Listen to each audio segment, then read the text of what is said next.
which is going to focus on climate and the environment. As always, we are going to try to leave about 10 minutes toward the end to be able to have some questions, though you can populate your questions in the chat. And you might get Rocky to sort of uplift your chat item. And if Dr. Pogue has time and he needs a sip of water, we might interrupt things. Also, in terms of interpretation, si usted ocupa traducción, aquí tenemos a Yolanda y a Cristina, I think. And Yoli, can you explain how they move over into that room? Sí, en la parte del menú de abajo hay un icono de un mundo que dice interpretación. Si presionan el icono de interpretación, los puede llevar al espacio donde la presentación está disponible en español. Perfect. All right. Thank you, everybody, and handing it over to Dr. Pogue. Thank you very much, Eric. I'm going to bring up my slides, and hopefully everybody can see them. Yes, good. And again, welcome. Great to have you all back, and appreciate you taking the time to walk through the undertaking that we commenced with last year and are continuing to develop. And I'll highlight a few of those dimensions as we move through today.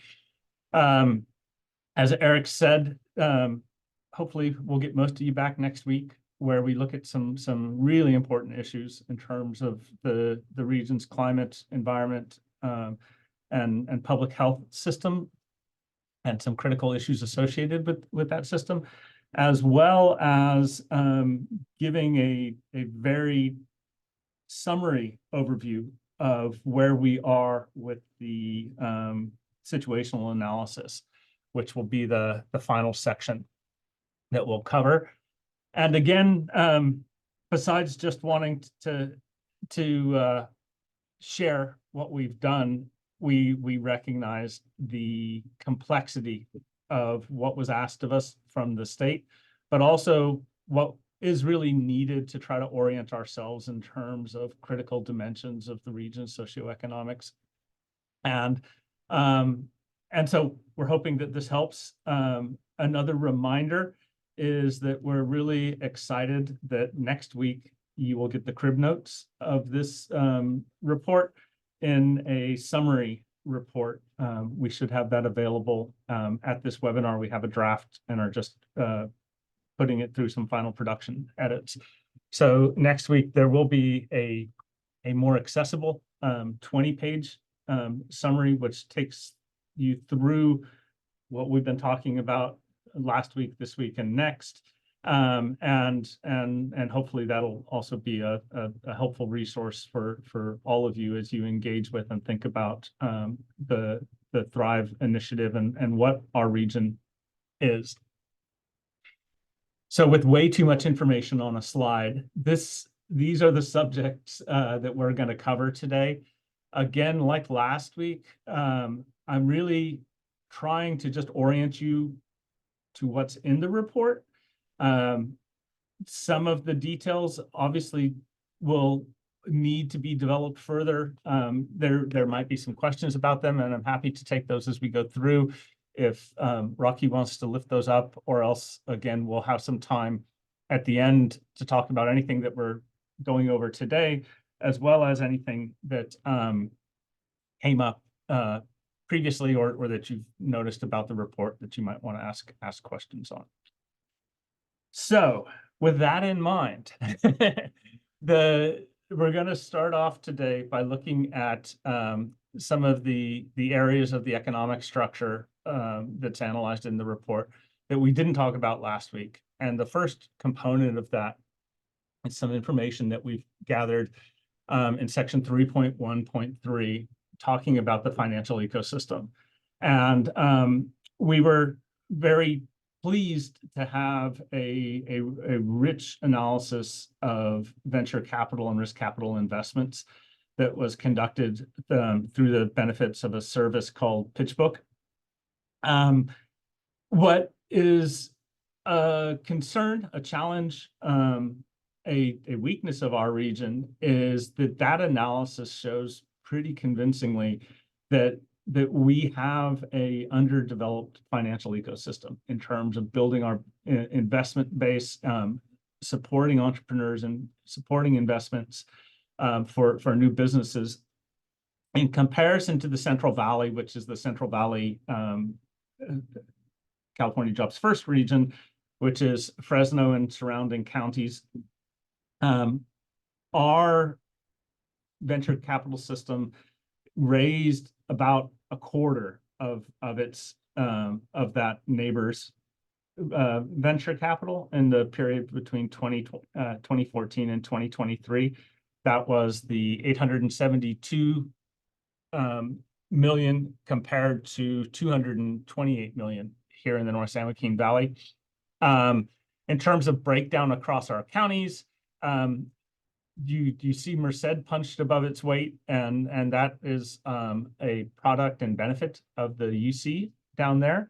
But when we look at ourselves in comparison to neighbors to our north, like the Sacramento surf region, we see that we're not even 2% of that area's venture capital market.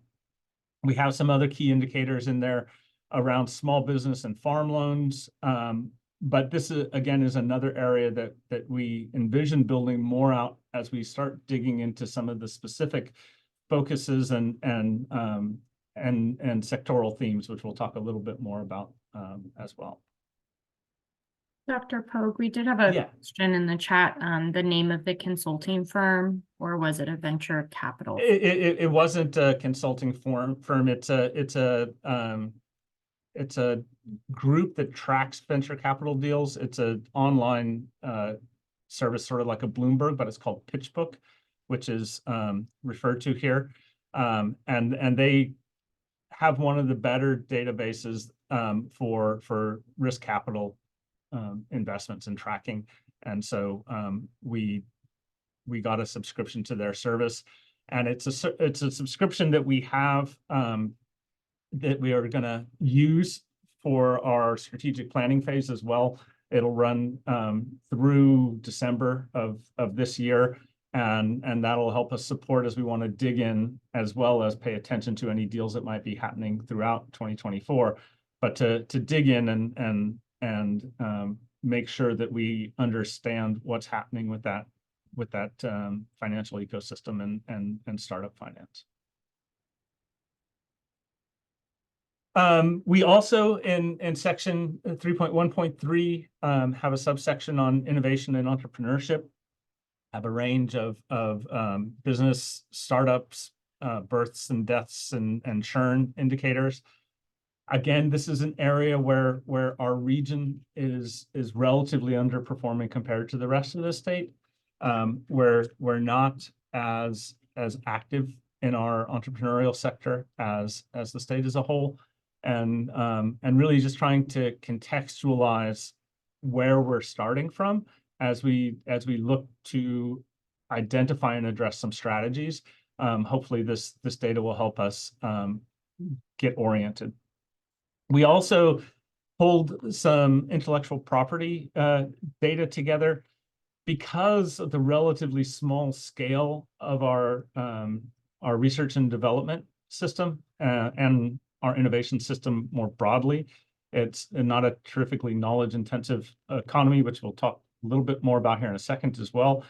But looking at a long trend in patent data, and what we did do, which was, I think, encouraging, was looked at the regional concentration of some of these patent fields. And although there's small numbers of patents, particularly as we're looking at over 2 decades of information, we see that our share of patenting, this percentage here of North San Joaquin Valley, this middle column, is about over 2.8 times the national concentration in things like chemical engineering, 2.7 times in food chemistry, which is showing that some of these core areas of economic competitiveness, we do have a disproportionate amount of intellectual property. And it's a start. We have if we look at our overall intellectual property outputs, we're relatively limited, but we do have some of these key capabilities in fields that we could start thinking about how do we leverage and have already with some programs in the region and some initiatives trying to leverage that capability and those capacities that exist here. The next important conversation that we have in section 3.1.3 is talking about employment. It looks at total employment, where we see our essential services did us relatively well in terms of job resiliency through the pandemic. There was a slowdown in 2020 and 2021, but we've recovered substantially since then. It's important, and details are in the report about some of the intra-regional differences where, and this is a recurrent theme, the transportation and warehousing growth in San Joaquin County in particular has been really important component of this total employment.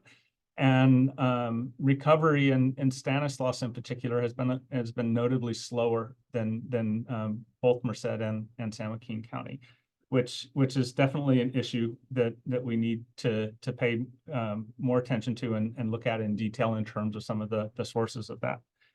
And in terms of breaking that down, we also have in the appendix a detailed 2-decade-long analysis of employment concentrations.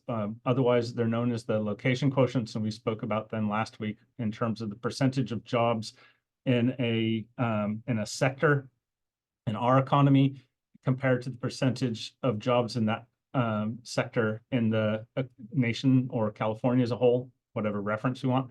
And that's where we see some of these important themes coming up recurrently in terms of areas of competitiveness like manufacturing, agriculture, transportation, and warehousing.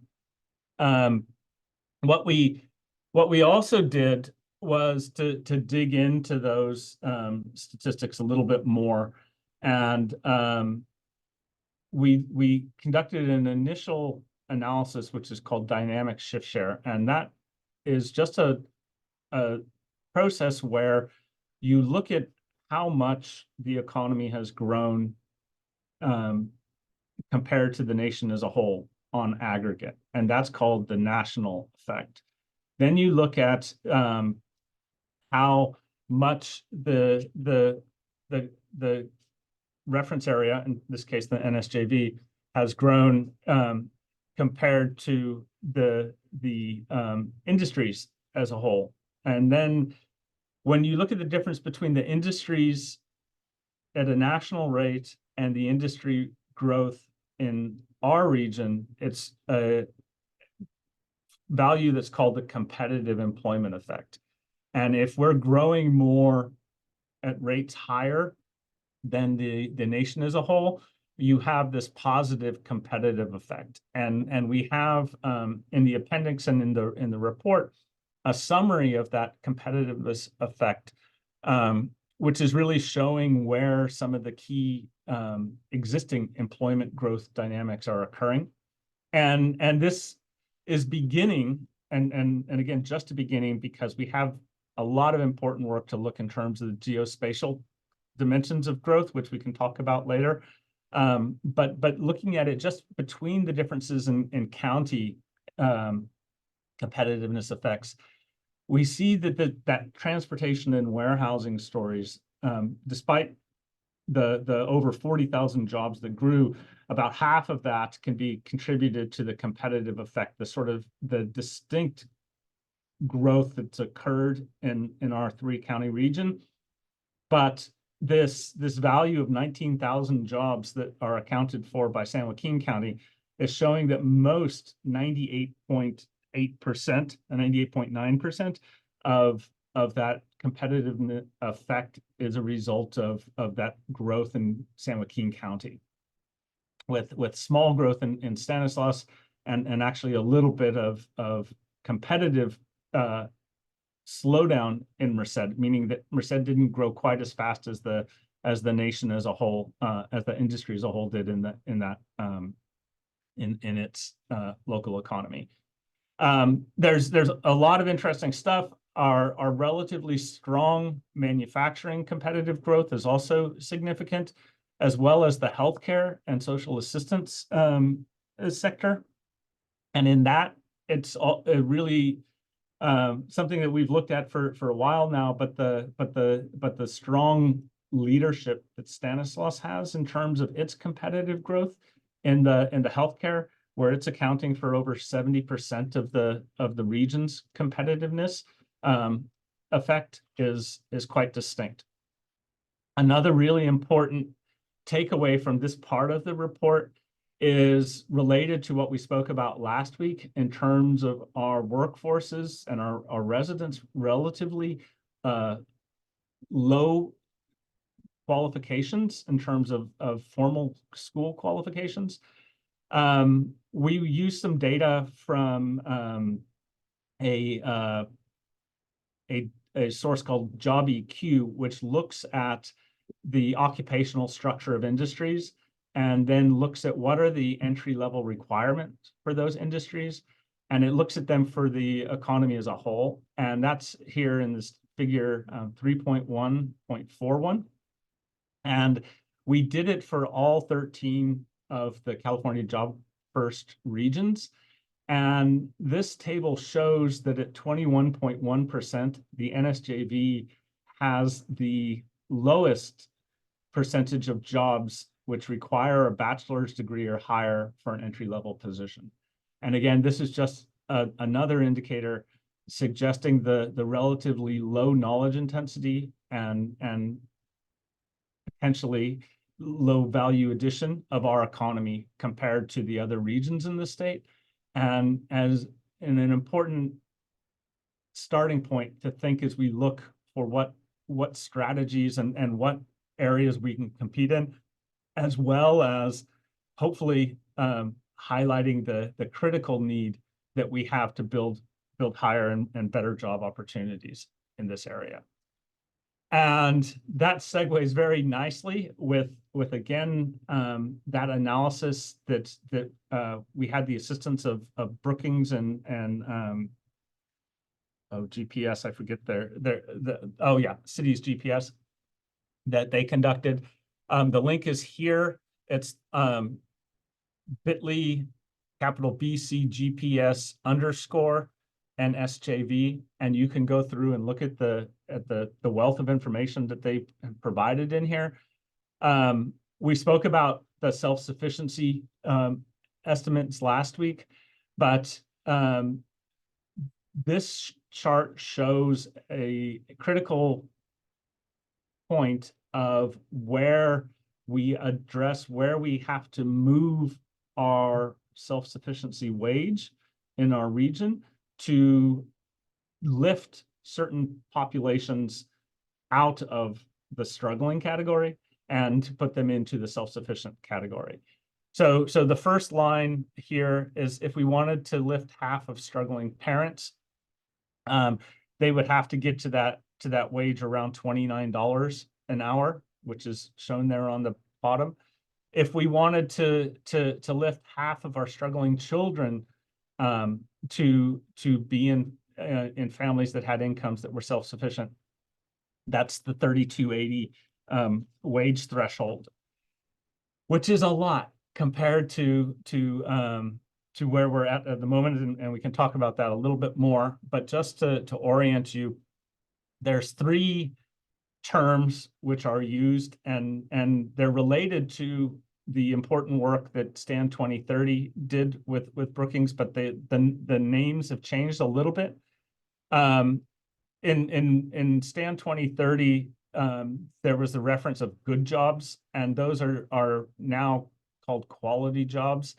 And those jobs are the ones that are considered to pay a livable wage on an annualized basis, and are likely to continue to provide pathways to other quality jobs, as well as provide employee benefits.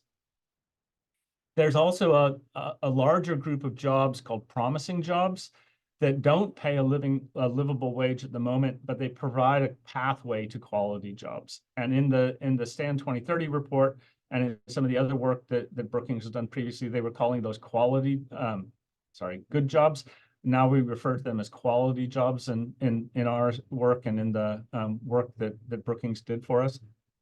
Together, those quality jobs and promising jobs compose what's termed opportunity jobs. And that's the broad group of employment, which is looked to address the need for greater self-sufficiency.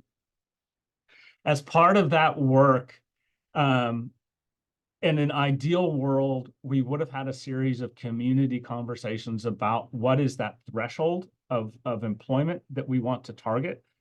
We weren't able to do that because of the state's deadline on when we had to get this analysis done. And so we had some conversations with key stakeholders across the community and heard some feedback based on some of our initial community conversations about the importance of families and the importance of this region in terms of the youth, and as we spoke about last week, that family supporting concept of what we tend to be characterized here. And with that, the threshold for quality jobs was identified as that level on this figure that lifts half of the that lifts the families with struggling children, reduces it by half, and that's the 3280 figure, which works out to over $66,000 a year. And again, it's discussed and detailed in the report. There's a whole bunch of information, obviously, in the online report that Brookings provided, and we've also summarized it in the baseline assessment, which looks at where those opportunity jobs are, the collective of the promising and quality jobs. What percentage are in different sectors, what percentage are in different industries of those sectors. We also have details around demographics of that, of those opportunity job workers to help us get oriented in terms of where we have the furthest to go and where we have potentially the most opportunity to invest and leverage activities.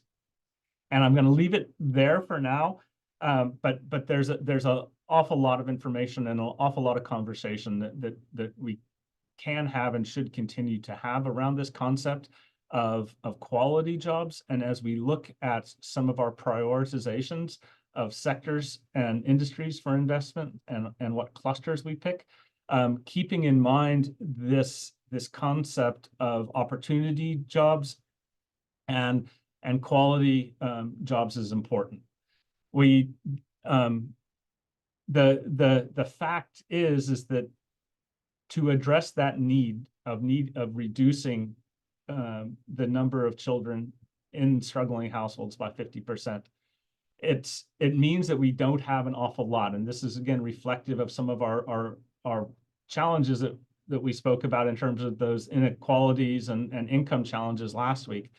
But only 24%, 23.8% of our existing jobs are what would be classified as quality jobs under that threshold.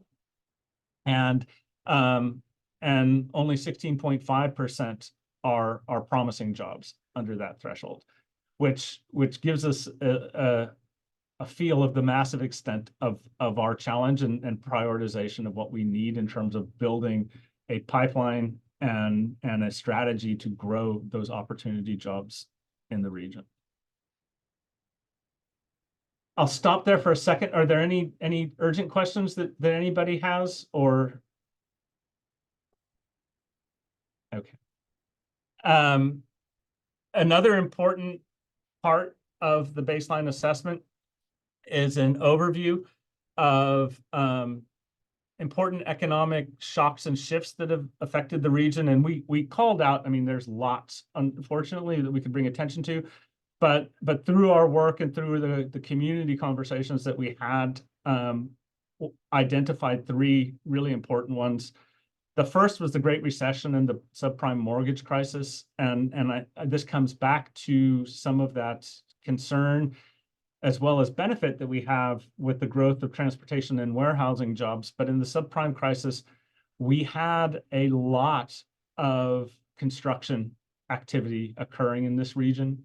And when the subprime crisis hit, that was devastated. And that had huge impacts across the state, but our region was one of the epicenters of those impacts. And keeping that in mind as we look forward and trying to build resilience in our region and sustainability, it's really important that we remember and keep some of that some of those lessons of growth and the need for diversification and leveraging activities into other areas in mind. Obviously, as we spoke about last week, the pandemic and the essential services had a huge impact on our region, as well as some of those interregional dynamics that we spoke about in terms of potentials for migration and commute pattern changes. And interrelated to that is the final one, which was the growth and change that some of that migration and integration plays in terms of displacement and affordability, and the regional drivers in terms of people needing to leave our region because of expenses, as we spoke last week, going to other parts of the country, as well as people coming into our region from more expensive neighboring regions and some of the cost pressures that creates. And again, interrelated to the job opportunities and affordability and how do we address our historic limited value addition and knowledge intensity in many of our economic sectors. Another really important part of section 3.16 is where we provide some initial focus on critical economic development opportunities. We speak about 5 of them. You'll see the circular bioeconomy initiative led by in our region by Beam is critical in terms of leveraging the region's agricultural strengths and renewable biological resources to create a range of products from biofuels, bioplastic, and biochemicals. Really excited about that work, and it's pioneering opportunities for value addition in our local economy and leveraging our critical competitive resources. And the 3 focuses of our working groups, which we've spoken about previously, but the need to find an area to build and leverage more knowledge-intensive opportunities out of our manufacturing capabilities and our transportation and warehousing capabilities. And how do we look for leveraging things like additive manufacturing, advanced manufacturing, and our seemingly growing interregional significance as a logistics hub to create more high-value quality jobs in our region.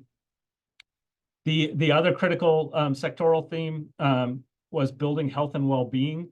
Again, we have huge health needs, which we're going to talk about next week, environmental and public health needs.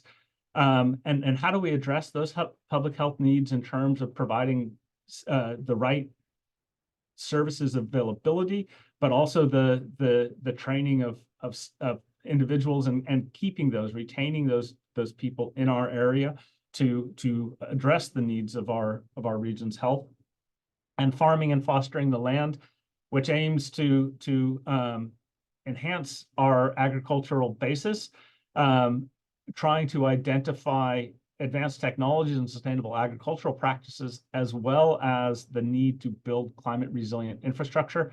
And some of those needs we'll again talk about next week in our final webinar. And this is cut off at the bottom. I apologize for that. But this was another issue, the sociocultural and interregional amenities. which was talking about the regional's cultural diversity and its location in terms of not only its own, but other regions' amenities, and how do we leverage those in a more coherent strategy. So that was section 3, lots in there. But building on that, the state asked us to dive into the sociocultural landscape and to start a initial reflection on what are the key clusters and components. And I see, Rocky, you've got a question for me. Yeah, just before we move on to the next one, there was a question in the chat about how does NSJV quality jobs proportion compare to other CJF's regions of the state? So I haven't seen their analyses yet. I know, and it, because of the way quality jobs are defined, they're defined through a target wage level. And so if a region decided to go for a lower threshold, such as if a region decided that their target should be lifting struggling parents, reducing the number of struggling parent families by half, they would have a lower threshold. And so it's hard to make comparisons. And this concept of self-sufficiency and its measure wasn't mandated by the state. The idea of creating high-road jobs was mandated, but we went, as I mentioned last week, with the Brookings Cities GPS analysis because of the precedent that it had in terms of directing the work of Stand 2030, and the depth of analysis that we're able to look at sectors pulled out through their work. But we can't directly compare regions because not every region in the state conducted the same kind of self-sufficiency analysis. And I'm not aware of a region. There were about, I think, 4 regions that used a version of self-sufficiency in partnership with Brookings. But I think we were the only ones that focused on addressing the struggling children as our focus area. So there isn't a direct measure of comparability, but we could certainly look at some of those thresholds and back that out, and that might be helpful for us as we're thinking about our region's ranking and where it falls in. But that isn't readily available, I guess, would be the short version after all that.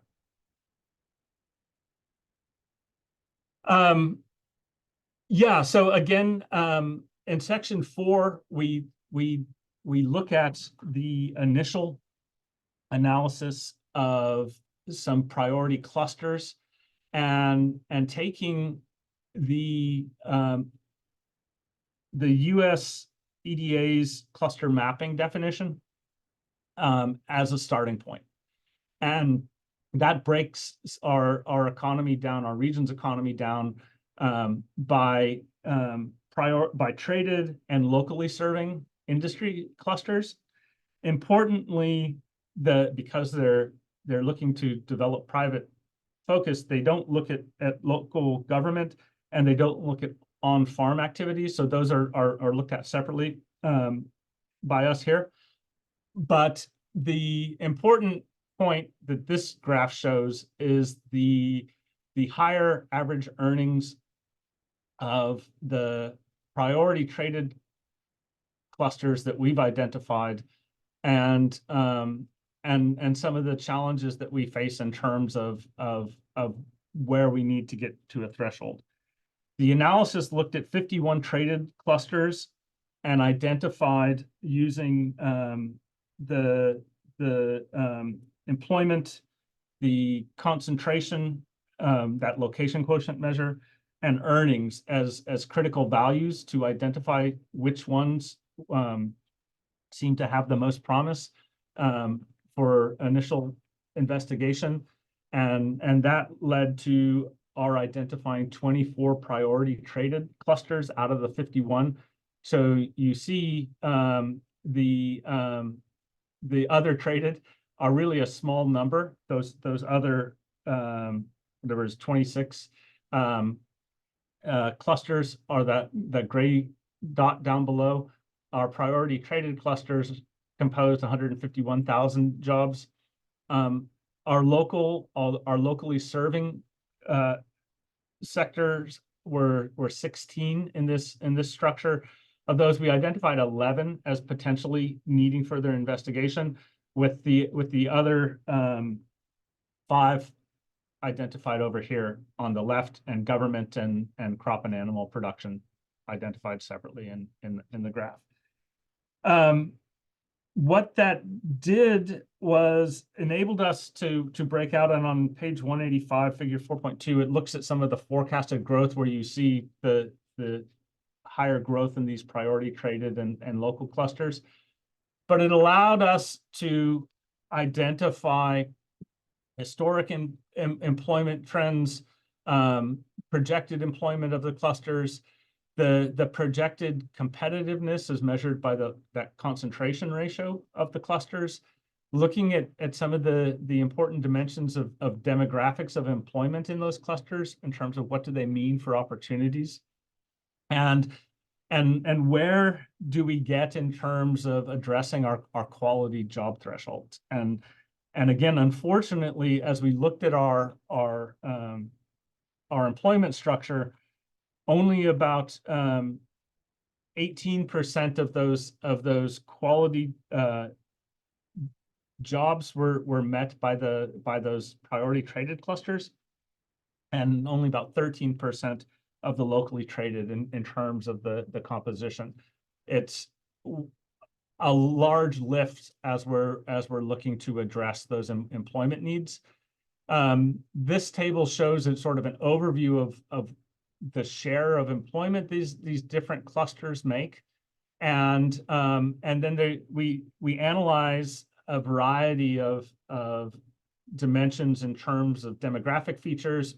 You know, are there vulnerabilities in terms of aging workforce?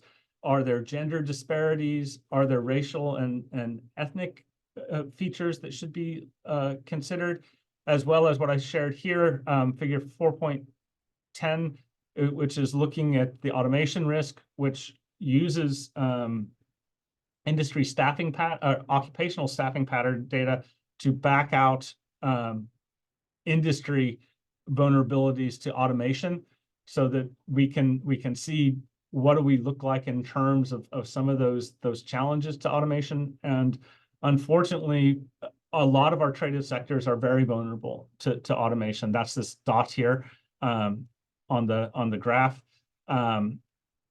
Most of them are above average in terms of the automation risk, which again is an important dimension as we think about some of our strategies and what we do moving forward to address those needs. Similarly, with our locally traded clusters, the same sort of analysis was done. This is a list of the 10 locally traded clusters that we identified as priority because of their employment and concentration ratios, combinations thereof.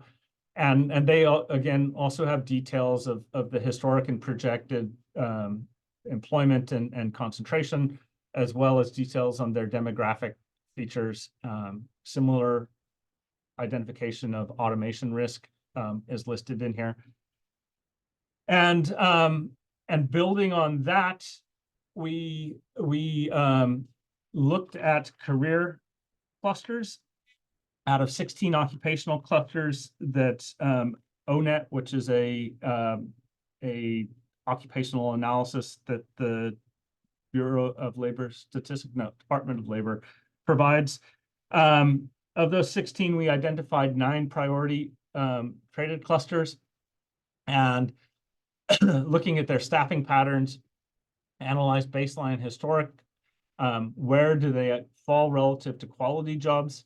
Importantly, from that analysis, manufacturing came out as a key occupation, which cuts across many of our industries, as well as the need to consider healthcare and construction jobs as priority areas for investment and potential development that could be leveraged with our industry and sectoral priorities that we move going out. In addition to the employment concentration and earnings that were used to identify those 9 priority occupational career clusters, there was the forecasted occupational growth was incorporated as well as we broke that out. Building on that, we looked at where our educational attainment to the requirements of the industries and occupations fall to help us as we think about some of the strategies for investment and what is reasonable to address in the near term as opposed to longer term investments, and the capacity and the training system outputs are all detailed in section 4.2.3,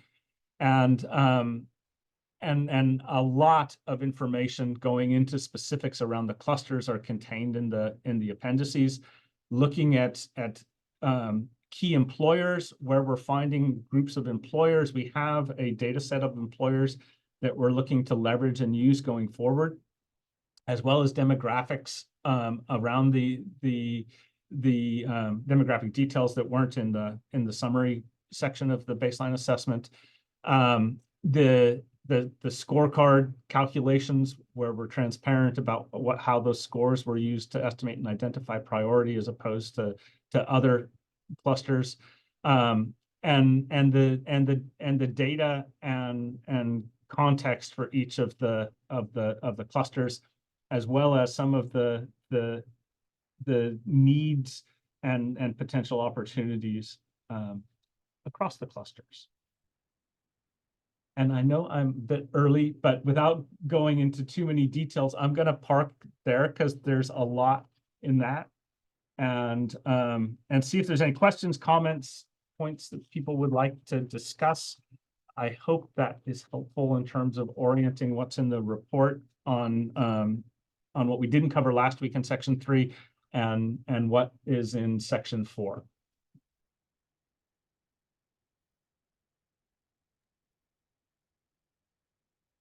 Yeah, do we have any questions? Rocky, anything in the chat? No. I hope you all had nice lunches. Well, now there is a question. Okay. How do opportunity jobs within these industry clusters map to education levels, certificates, and other credentials? We have that in the appendix. That's all mapped out in terms of where it rates, and that's where some of the clusters and industries show some with oversupply of higher levels and some with undersupply.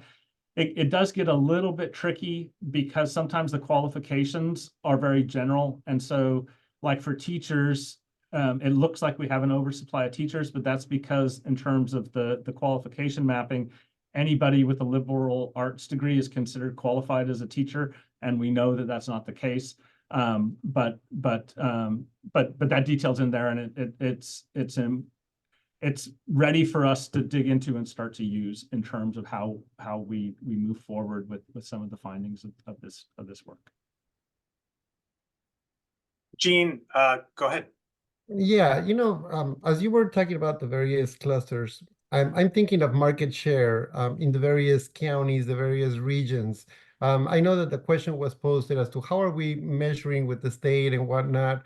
Will we be able to compare our market share on the various clusters to see which ones have the highest potential for us to grow them versus just simply looking at them and saying, well, this is what's low, we should be working on that? What if there is another county that has a very strong market, very strong opportunities for them to develop that area? Like, for instance, nothing against farming, I'm just going to use them in terms of example, but Fresno and the Visalia area, they're very strong when it comes to farming. Here we are trying to develop our farming, but maybe we should be looking at some other market that's more prone for us to grow it and really go up against them. That kind of an item. Are we going to be doing that kind of an analysis later on? We have that in terms of the concentration ratios, and that's looking at a measure of our competitiveness. We've looked primarily at the nation, but we also have that in terms of California for several of them, and that can be a determinant, as you say, as we look if we're very close to another region that's similar to us, and we have structural issues. Perhaps we want to reconsider that factor, but we do have that in terms of those location quotients or concentration ratios that allow us to see how unique we are, as well as the overall total employment in those areas in terms of what kind of scale we have and what kind of need do we have and opportunity do we have to create more quality jobs and whether it should be a focus of our efforts. Thank you. I'll Yeah. read, Rocky, I'll read from the chat. Tammy's talking about how great that this is sort of a high-level overview, but at what point will we be looking in more detail at the best opportunities within the job clusters and maybe some specific jobs that are growing and some significantly less within the specific industries? So what's the opportunity to look even deeper? So thanks to your leadership, Eric, and our efforts, we've got these working groups which are going to start digging into some of those very issues in terms of looking at building health and well-being and the make it ship it focus. There's already ongoing work with the BEAM initiative to build out that circular biocircular economy. And we're also with the working groups looking at addressing ag and climate resilience. In addition to that, part of the mandate in the California Jobs First is to develop strategies that address those issues in terms of digging into it. And so that is going to be part of our process of strategy development. What we recognize is that because of what the state has asked of us, we still have some important dimensions that we need to consider, including things like what is the geography of these industries and their locations, and how does that relate to our training infrastructure and our support service? You know, where do we have economic development initiatives going on, like Stand 2030, that can be leveraged for certain areas, and where do we need additional strategy to be developed, and how do those work together? And that's what we are sort of in a position now to really start putting the pieces together of where do the different workforce strategies, where do the different economic development strategies, where do the different growth strategies fit into this landscape, and how do we leverage them, and where are they located, and what are their focuses? And putting that together is the context that we're hoping to do with our strategy development, which is what we're shifting over to now. And I don't know, I'm sure you have thoughts on that too, Eric, but that, at least from our side, is how we've been thinking about it in terms of pulling things together. Great. I have a kind of a curveball question for you, Dr. Fogt. And here in Merced County, we've been doing a lot of thinking about the impact of UC Merced, and even like looking at UC Davis and maybe Ann Arbor, Michigan, for places where rural communities have had, you know, a major research institution land in their backyard and leverage that, you know, for a transformation in their economy. We have 3 universities. You reminded me the oldest and the youngest, which I think is really cool, in the state. From an economic perspective, is the region sort of fully leveraging the benefit of what it means to have 3 great universities in their backyard? Is there anything any feelings you might have about that? Any thoughts? Well, I mean, that's one of the reasons why we embarked on this research collaborative idea is we need to leverage more those capabilities for this very purpose, so that we have local impact on the great work that so many people at those institutions are doing. And how do we make sure that we're not ignoring it, and it's not ignoring the needs of our region, you know, to put that together. But in terms of building on those investments, it's important to recognize that the scale of UC Merced is very distinct from either Stan State or Pacific or any of the community colleges. It is a research institution with different levels of impact that our other institutions aren't quite in the same league, and aren't designed to do the same thing. They have different focuses. And UC Merced is still a new institution. I mean, as we were looking at those completions, it's you go back a couple decades, there's a couple of dozen students coming out. You know, it is new, and figuring out how that works with all the challenges that the opportunities create is I think an important part, and hopefully a part of what this work does in terms of how we make sure that UC Merced has that benefit for this entire region, and we leverage those capabilities and that capacity that they have. And there's a couple more questions. If people, after they've digested some of this information, how could they follow up with other questions that they may have? So happy to reach out to me, and I can put my email in the chat here. We have a whole series of further conversations moving forward, and I don't know, we have, besides the working groups, which I know would involve maybe more commitment than people are able to, but I'm certainly happy to follow up on an individual basis. But as issues get lifted up, and if there are needs for further conversation, I'm sure Eric and Yolanda will support me as we make a plan to adjust, because that's part of what we're trying to do with this initiative, is to reflect what the issues are of our region. And so happy to do something more systematic if there's a need for it. Great. And for the working group that's working with ag, will they include urban ag? I think we're working on the definition. I think so, but to be honest, I haven't been wearing a working group hat because I've been so busy with the reports.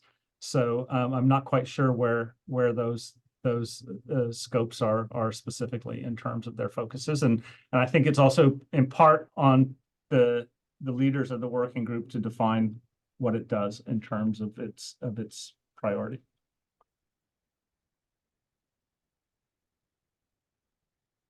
All right. And how are we defining what is a climate or sustainable industry? Yeah. Let's talk about that next week. We've got a whole bunch of indicators on the climate and environment side. The problem is there's not a lot of good data in terms of those climate impacts of industry. And we can go into that. I think next week would make the most sense, but that's a very important question, and an important challenge that we have in terms of what we look at and in terms of how we base our decisions. We just have a couple more. Is there a clear correlation with the existence of university incubator and accelerators and the entrepreneur ecosystem in the immediate area, i.e. Fresno State and Lyle Center for Innovation and Entrepreneurship? I don't know is the short answer. It would be interesting to see if there's some research that's been done to show that. And again, building out that innovation and entrepreneurship analysis is a priority that we have over the next couple of months to support the strategies.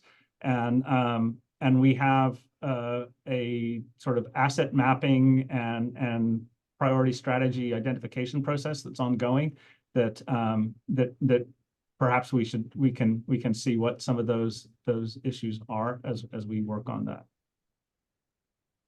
Great. If you've done this analysis, which of the 3 counties has the most concentrated or the most jobs concentrated in their largest cities? Oh, in urban areas. That's interesting. I'm going to assume it is Stockton and San Joaquin County, because Stockton is half of the population of San Joaquin County, and San Joaquin County is the largest county in our region. And it also has some of the more mature manufacturing and industry activities, just because of its history. But again, part of what we're looking to do in the next couple of months is really build out that analysis of the geospatial nature of industry and cluster locations, as well as available space for projects and initiatives. And related to that, we've had some exciting work being piloted in terms of a geospatial portal where we share information regionally about the climate structure, the available industrial lands, and some of these indicators that we have to make a clearinghouse of information. And so that we're not having to individually reinvent the wheel all the time. We can build on this information and knowledge, and are excited about that work, which has been led by Stan State on the portal, which we should, I hope, have a announcement of soon. I need to circle back with them, but we've had a few webinars and Surf School, California Jobs First School, to get ready for in the meantime. And that looks like all the questions in the chat. And we're at time. So thank you, Dr. Pogue, yet again, for giving us this really valuable information. And we will see you in a week's time for our third, which will focus on climate and the environment. So hope everybody has a great rest of your day. If you got any questions,